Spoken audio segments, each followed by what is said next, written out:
Assalamualaikum warahmatullahi wabarakatuh. Selamat siang semuanya. Kali ini saya Ratuanya Andriani dan rekan saya Nisha Adelia.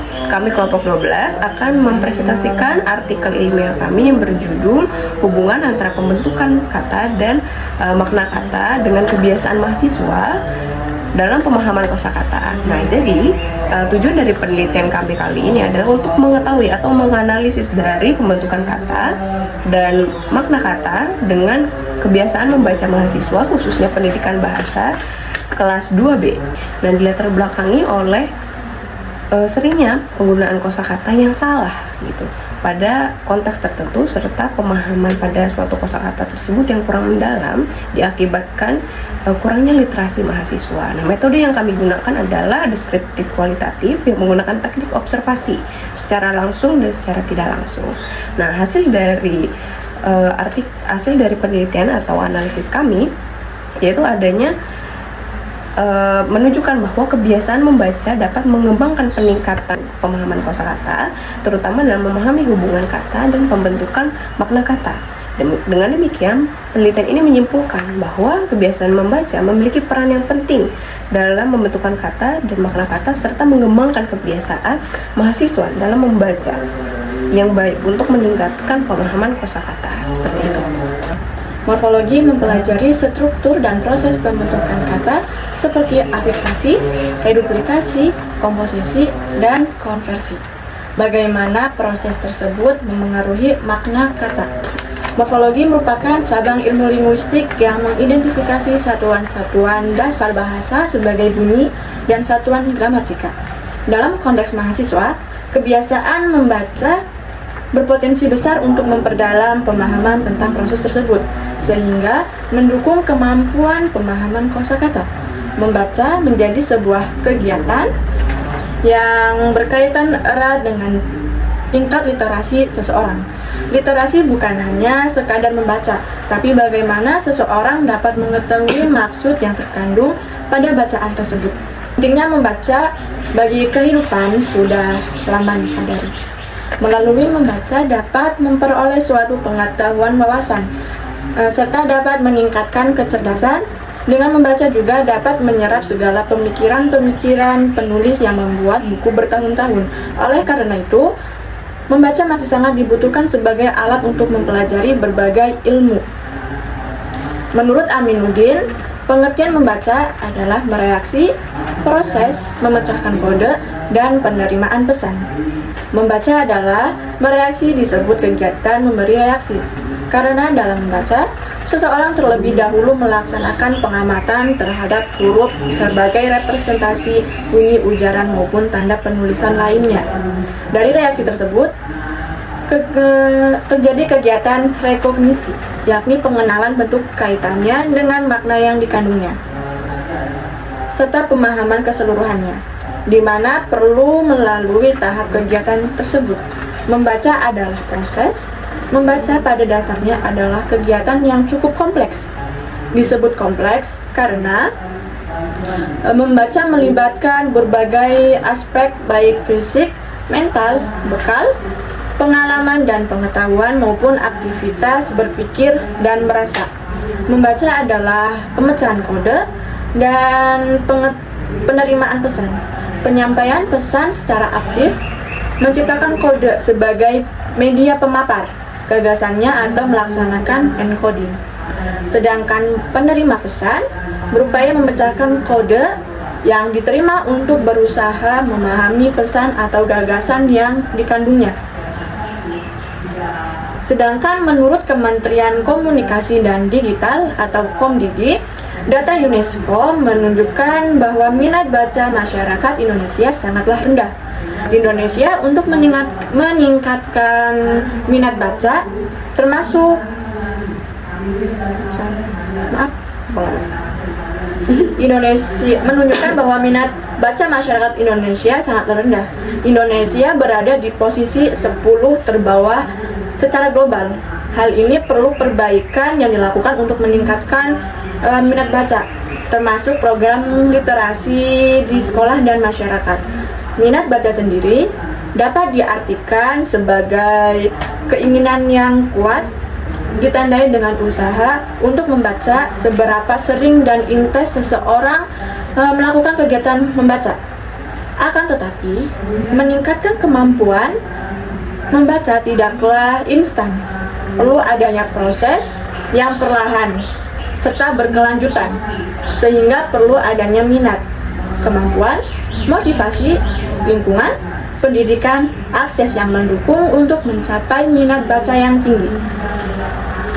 Sedangkan menurut Harimurti Kridalaksana, kata adalah morfem atau kombinasi yang oleh bahwasannya dianggap sebagai satuan terkecil yang dapat diujarkan sebagai bentuk yang bebas, dan satuan bahasa yang bisa berdiri sendiri terdiri dari morfem tunggal seperti batu dan rumah, atau gabungan morfem seperti pejuang, mengikuti.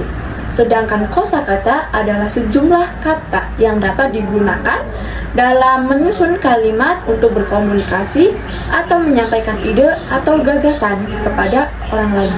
Kemampuan memaknai kosakata secara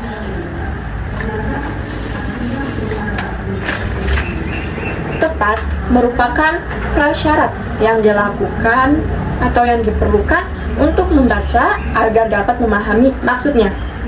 Kosakata sangat erat hubungannya dengan penalaran, sehingga pembaca yang baik harus memahami arti kata yang digunakan oleh penulis. Oleh karena itu, pengetahuan dalam memahami kosakata sangatlah memengaruhi pemahaman terhadap pembaca atau bacaan. Jadi, dalam artikel ilmiah kami terdapat beberapa poin pembahasan yang kami sampaikan. Yang pertama, ada perbedaan antara penulisan dan pelafalan informal yang memicu kesalahan. Lalu kedua, ada penggunaan kata yang tidak tepat pada konteks tertentu.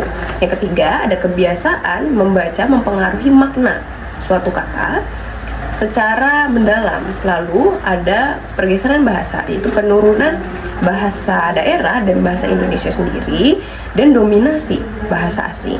Nah, perbedaan antara penulisan dan pelafalan informal ini memicu terjadinya kesalahan penulisan. Nah, hal ini sering terjadi dan terlihat pada mahasiswa-mahasiswa, di mana mahasiswa sering dijumpai kesalahan tulisan yang berasal dari kebiasaan berbicara informal atau pada saat komunikasi gitu. Nah, hal ini mengakibatkan kesalahan penulisan sehingga menormalisasi kesalahan dalam penulisan karena sering diutarakan atau sering diujarkan. Nah, ini terjadi karena kata yang dilafalkan itu sulit gitu, sehingga masyarakat tanpa sadar mengubahnya.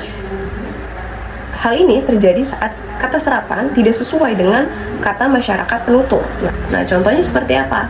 Contohnya pada kata memengaruhi. Pada kata memengaruhi, mahasiswa sering sekali mengujarkan atau mengucapkan mempengaruhi. Jadi bunyi meh gitu. Jadi bunyi meh diucapkan jadi peh. Jadi harusnya memengaruhi diganti menjadi mempengaruhi. Hal ini disebut netralisasi supaya mudah untuk diujarkan. Begitu pula dengan kata abad. Kata abad jarang sekali diucapkan pada mahasiswa. Seringkali kita mengucapkan kata abad. Jadi bunyi deh berubah menjadi bunyi teh gitu. Sehingga abad berubah menjadi abad. Seperti itu. Nah, hal tersebut masih sering terjadi sehingga bentuk tulisan yang lahir pun menjadi tidak tepat. Kemudian masuk ke tulisan informal. Praktik ini menunjukkan bahwa afiksasi, reduplikasi sering berubah bentuk saat diucapkan sehingga terjadi netralisasi dan zeroisasi. Dalam perubahan bunyi bahasa mengakibatkan kebiasaan pada penulisan yang kurang tepat. Penulisan yang kurang tepat bisa mengubah makna suatu kata. Gitu. Setiap pembentukan kata akan mempengaruhi makna. Ketika masuk ke dalam penulisan terjadi disonansi antara ejaan dan makna. Artinya, perubahan fonetik ini bukan hanya sekedar persoalan bunyi, tetapi telah masuk ke ranah morfologi dan semantik. Nah, penguasaan morfologi menjadi penting agar pengguna sadar atau dapat mampu mengenalikan struktur dasar kata dan afiks yang menyertainya. Tanpa kesadaran struktur ini, maka mahasiswa akan lebih rentan gitu terhadap penggunaan kata yang salah maupun penulisan yang salah. secara bentuk dan makna. Maka dari itu, pemahaman terhadap bentuk dan kata yang benar dan tepat menjadi dasar yang penting dalam menjaga akurasi bahasa tulis. Nah, jadi itu merupakan poin pertama, yaitu perbedaan antara penulisan dan pelafalan informal yang memicu kesalahan pada penulisan. Lalu yang kedua, ada penggunaan kata yang tidak tepat dalam konteks tertentu. Nah, ini juga masih sering terjadi karena pada konteks tidak hanya bergantung pemahaman definisi leksikal, tetapi juga penguasaan semantik pada tingkat yang lebih luas. Nah, penelitian ini menemukan sebenarnya bahwa banyak mahasiswa yang menggunakan kata secara tidak tepat pada konteks tertentu. Gitu. Hal tersebut dapat terjadi karena kurangnya pemahaman kosakata secara mendalam. Nah, contohnya seperti konspirasi. Nah, kata konspirasi masih sering diartikan sebagai suatu hal yang mungkin bisa jadi benar, tapi diyakini, gitu. Contohnya seperti konspirasi bumi itu datar, benar adanya. Nah, padahal konspirasi sendiri itu merupakan perencanaan rahasia oleh sekelompok orang untuk melakukan sesuatu secara ilegal atau berbahaya. Gitu. Contohnya konspirasi dalam bidang ekonomi, yaitu Pertamax dicampur air dan merugikan masyarakat. Nah, itu termasuk konspirasi, gitu. Nah, dalam sama halnya dalam penggunaan kata pecinta dan pecita.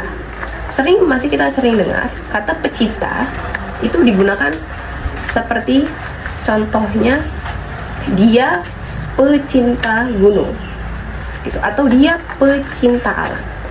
Berbeda dengan halnya pencinta. Kata pecinta itu merupakan orang yang sedang bercinta atau sedang melakukan bercinta. Sedangkan kata pencinta itu merupakan orang yang benar-benar menyukai. Nah, hal ini sering terjadi karena pemahaman pada suatu kata itu tidak terlalu dalam, sehingga terjadi kesalahan pada penggunaan kata atau konteks tertentu, seperti itu. Nah, kesalahan semacam ini menunjukkan lemahnya kesadaran semantik. Mahasiswa tidak hanya perlu mengetahui arti kata, tapi juga latar sosiolinguistik dan nuansa makna yang melekat. Gitu. Disinilah letak pentingnya kemampuan membaca teks-teks yang bermutu. Gitu. Jadi membaca itu bukan hanya kita membaca huruf atau mengenal huruf, tapi kita juga memahami makna yang terkandung dalam kata tersebut, gitu, maupun konteks sosial yang menyertai kata tersebut, seperti itu. Selanjutnya yang ketiga, ada kebiasaan membaca memengaruhi pemahaman makna suatu kata secara mendalam. Penggunaan kata yang kurang tepat dalam konteks tertentu berkaitan dengan kebiasaan membaca. Tidak hanya mengenali kata, tetapi juga menafsirkan makna yang tersirat di balik struktur kalimat, serta memahami hubungan antar kata-kata dalam teks. Membaca menjadi sebuah kegiatan yang berkaitan erat dengan tingkat literasi seseorang, bukan hanya menafsirkan penulisan saja.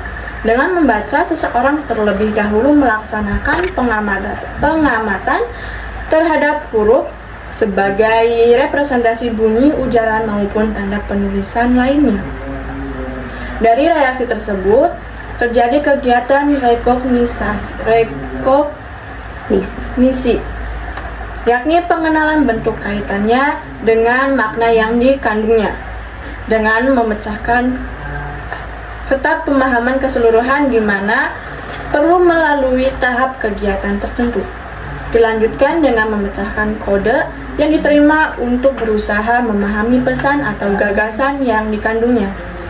Observasi lapangan memperlihatkan bahwa mahasiswa yang rutin membaca buku, jurnal ilmiah, cerpen atau novel memiliki tingkat akurasi yang lebih tinggi dalam mengenali bentuk morfologis suatu kata.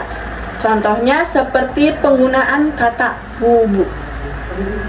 Dalam kata bubu, mahasiswa dapat membayangkan citraan bunyi tersebut pada saat mendengar atau membacanya. Selain itu, terdapat pengetahuan dalam kata tersebut, Kata bubuk adalah suatu alat ancaman dari kayu bambu untuk menangkap ikan. Pemahaman tersebut sejalan atau berkaitan dengan kebiasaan membaca, sehingga meningkatkan pemahaman makna, atau berkaitan dengan kebiasaan membaca, sehingga meningkatkan pemahaman makna kata secara mendalam. Observasi menunjukkan bahwa mahasiswa yang rutin membaca buku, jurnal, artikel, novel, cerpen, cenderung lebih akurat mengenali afiksasi dan makna dasar kata. Mereka mampu membedakan bentuk serta makna, seperti pada kata diwarisi dan kata diwariskan, serta mengaitkannya dengan konteks dan struktur kalimat. Kebiasaan membaca melatih sensitivitas terhadap bentuk kata dan memungkinkan terjadi proses semantik yang lebih dalam. Selanjutnya yang keempat, ada pergeseran bahasa, penggunaan bahasa daerah dan bahasa Indonesia, serta dominasi bahasa asing. Data menunjukkan Indonesia memiliki sekitar 425 sampai 710 bahasa daerah. Namun, generasi muda semakin jarang menggunakan bahasa daerah dalam kesehariannya. Ini mengakibatkan bahasa daerah tergeser dan makin banyak kata bahasa asing yang sering digunakan tanpa adanya adaptasi morfologis. Selain bahasa daerah, adanya pergeseran bahasa Indonesia yang semakin tajam dapat dilihat dalam penggunaan bahasa Indonesia dan daerah sudah mulai terkikis. Dominasi bahasa asing sudah terlihat, khususnya di wilayah kota Jakarta. Selain itu, perkembangan zaman yang pesat didorong oleh globalisasi dan kemajuan teknologi, menyebabkan pergeseran besar di ranah bahasa. Di satu sisi muncul dinamika kosakata baru dari bahasa asing dan bahasa gaul. Di satu sisi lain, bahasa daerah dan bahkan bahasa Indonesia, bahasa Indonesia baku mulai tergeser dalam penggunaan sehari-hari. Dampak yang terlihat, banyak mahasiswa dan generasi alfa yang tidak mengetahui beberapa kosakata dalam bahasa Indonesia dan lebih menggunakan bahasa Inggris atau slang, seperti kata riz yang artinya karisma, sedangkan orang yang berkarisma itu disebut Rizzler. Bersamaan dengan itu, muncul kecenderungan untuk menggunakan bahasa asing, terutama bahasa Inggris, tanpa adaptasi morfologis yang sesuai. Fenomena ini tidak hanya berpengaruh pada sistem kosakata, tetapi juga cara pola berpikir dan struktur kalimat generasi muda. Contoh pada penggunaan kata gabut yang sudah bergeser makna menjadi malas sekali. Mengidentifikasikan pergeseran semantik sebagai akibat adaptasi kosakata dari lisan ke tulisan informal. Perubahan ini memang merupakan bagian dari evolusi bahasa. Namun dalam konteks pendidikan bahasa perlu diwaspadai agar tidak terjadi disorientasi bahasa. Pembelajaran bahasa harus tetap memperkuat fondasi morfologi dan semantik, sekaligus mengakui bahwa bahasa bersifat dinamis. Baik, jadi itu adalah pembahasan atau inti dari artikel ilmiah kami. Nah, kesimpulannya adalah hasil observasi dan analisis terhadap kebiasaan membaca mahasiswa serta kaitannya dengan pemahaman pembentukan serta makna kata dapat disimpulkan nih, kebiasaan membaca berperan penting ternyata dalam mengembangkan kompetensi bahasa khususnya dalam aspek morfologis dan semantik. Mahasiswa yang memiliki rutinitas membaca lebih sering itu lebih mampu membedakan struktur kata, memahami fungsi afiksasi, terus juga menafsirkan kata secara tepat dalam berbagai konteks. Nah, sebaliknya mahasiswa yang kebiasaan membacanya tidak begitu baik atau literasinya yang masih rendah itu cenderung melakukan kesalahan dalam pemilihan kata, itu baik dalam ucapan maupun penulisan sebenarnya. Nah, memahami makna suatu kata secara mendalam juga menjadi penyebab.